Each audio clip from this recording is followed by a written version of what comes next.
അഗ്രിഗുരു learning hub. അഗ്രിഗുരുവിന്റെ ഈ പ്രോഗ്രാമിലൂടെ നമ്മൾ ലക്ഷ്യമിടുന്നത് മാക്സിമം നോളജ്, വെറും നോളജ് അല്ല, PSC സിലബസ് ഓറിയന്റഡ് ആയിട്ടുള്ള ഇമ്പോർട്ടന്റ് പോയിന്റ്സും ക്വസ്റ്റ്യൻസും ഒക്കെ ഡിസ്കസ് ചെയ്യാനാണ് നമ്മൾ ഇന്ന് ഉദ്ദേശിക്കുന്നത്. ക്വസ്റ്റ്യൻ എവരിത്തിങ്, ലേൺ എനിത്തിങ്, അങ്ങനെയാണല്ലോ. അപ്പൊ നമ്മൾ സ്റ്റാർട്ട് ചെയ്യല്ലേ.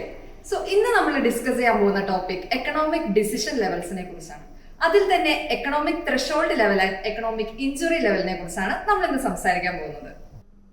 ഏതൊരു ഫാർമറിനും തന്റെ ഫീൽഡിൽ പെസ്റ്റിസൈഡ്സ് അപ്ലൈ ചെയ്യുന്നതിന് മുമ്പ് ചില ഡിസിഷൻസ് എടുക്കേണ്ടി വരും ബേസ്ഡ് ഓൺ സർട്ടൻ ലെവൽസ്. പെസ്റ്റിന്റെ പോപ്പുലേഷൻ എത്രത്തോളം ആവുമ്പോഴാണ് നമ്മൾ പെസ്റ്റിസൈഡ്സ് അപ്ലൈ ചെയ്യേണ്ടത്, എപ്പോഴാണ് ഏതെങ്കിലും കറക്റ്റീവ് മെഷേഴ്സ് നമ്മൾ ഫീൽഡിൽ അഡോപ്റ്റ് ചെയ്യേണ്ടത്, these are based on these economic decision levels.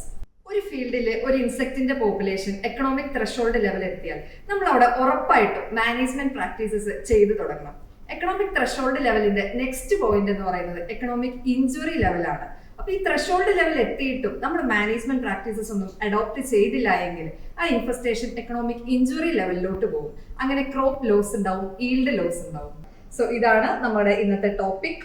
So guys, ഈ ടോപ്പിക് എല്ലാവർക്കും മനസ്സിലായെന്ന് വിചാരിക്കുന്നു. Stay tuned for more updates. അപ്പൊ നമ്മുടെ പേജ് ഫോളോ ചെയ്യാൻ മറക്കല്ലേ.